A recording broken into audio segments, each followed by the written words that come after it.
ஜனாதா தொழுகையினுடைய சட்டம். அதுவும் கூட ஒரு குழந்தை தாயினுடைய வயிற்றுல பிறக்கும் போதே இறந்து பிறக்குது அல்லது பிறந்த உடனே இறந்து போயிடுது. இந்த மாதிரி குழந்தைகளுக்காண்டி ஜனாசா தொழுகை உண்டா இல்லையா என்பதை பற்றி தான் பார்க்குறோம்.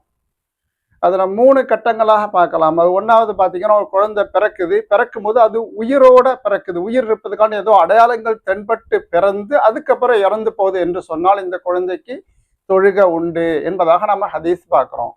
இதஸ்தஹல்ல ஸபிய்யு சுல்லி அலைஹி வவரிஸ. ஒரு குழந்தை பிறக்கும் பொழுது அது அழுதால், அதாவது உயிர் இருப்பதற்கான அடையாளம்ங்கிறது அழுகை, சிரிப்பு, கொட்டாயி, அது மாதிரி பார்த்தீங்கன்னா தும்முறது, கண் சிமிட்டுறது, கை கால் அசைவு, ஏதோ ஒன்று இருக்குது என்று சொன்னால் அந்த குழந்தை கண்டிப்பாக அதுக்கு உயிர் இருக்குதுன்னு அர்த்தம். இந்த நிலையில் பிறந்து அதுக்கப்புறம் இறந்து விட்டு அது கண்டிப்பாக தொழுகை நடத்தப்பட வேண்டும். அதாவது குளிக்க வைக்கணும், கஃன் துணி போட்டுக்கிறணும், அதுக்கப்புறம் தொழுகை வச்சு பின்னர் தான் அடக்கம் செய்யணும் என்பது மேல சொன்ன ஹதீஸ் சொல்லுது. 2வது கட்டமா பார்த்தீங்கன்னா, ஒரு குழந்தை இன்னும் அது 4 மாசத்துக்கு தான் எல்லா குழந்தைக்கும் உயிர் ஊதப்படும் தாயினுடைய வயிற்றுல. இந்த 4 மாசம் இன்னும் பூர்த்தியே ஆகல, அதுக்கு முன்னே பிறந்து விட்டால் இதுக்கு பேர் கட்டி என்றோ அல்லது விழுகட்டி என்றோ சொல்லுவாங்க. இந்த மாதிரி வந்துட்டு அதை ஒரு துணியில பொதிஞ்சு நேரம் அடக்கம் செஞ்சிட வேண்டியது. அதுக்கு ஜனாசா தொழுகலாம் கிடையாதுன்னு பார்ப்போம். 3வது கட்டமாக ஒரு குழந்தை 4வது மாசம் கழிஞ்சுதான் பிறக்குது. ஆனா பிறக்கும் போது உயிர் இருப்பதுக்காண்டியுள்ள எந்த அடையாளங்களும் தென்படல. அந்த மாதிரி நிலையில் ஒரு குழந்தை பிறக்குமானால் அதுக்கு ஜனாசா தொழுகை அப்படிங்கிறதெல்லாம் கிடையாது என்பதை நம்ம பார்ப்போம். பாருங்களா, வைன்கான லஹு அர்பாத்து அஷ்ஹுரின் வலம் யத்தஹர்ரக் லம் யுஸல்ல அலைஹி ஐந்த ஜும்ஹூரில் உலமா.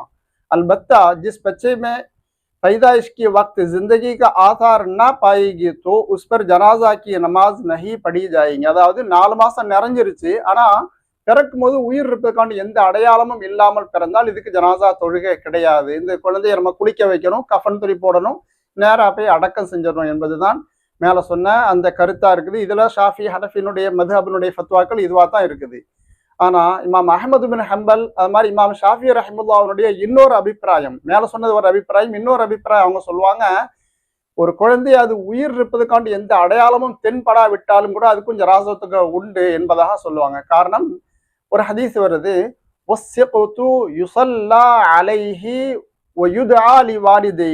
ஒரு கட்டி, ஒரு குழந்தை பிறகு அது உயிர் இருப்பதற்கான எந்த அடையாளம் இல்லை என்று இருந்தாலும் கூட அதுக்கும் தொழுக வைக்கிறோம், பெற்றோருக்காண்டி துவா செய்யணும் என்ற ஒரு ஹதீஸை கருத்தில் கொண்டு இவங்க உயிருக்கான எந்த அடையாளமும் இல்லாவிட்டாலும் தொழுக வைக்கணும் என்பது இமாம் அஹமது பின் ஹம்பல், அது மாதிரி இமாம் ஷாஃபி ரஹிமல்லாஹுடைய அபிப்பிராயமா இருக்குது.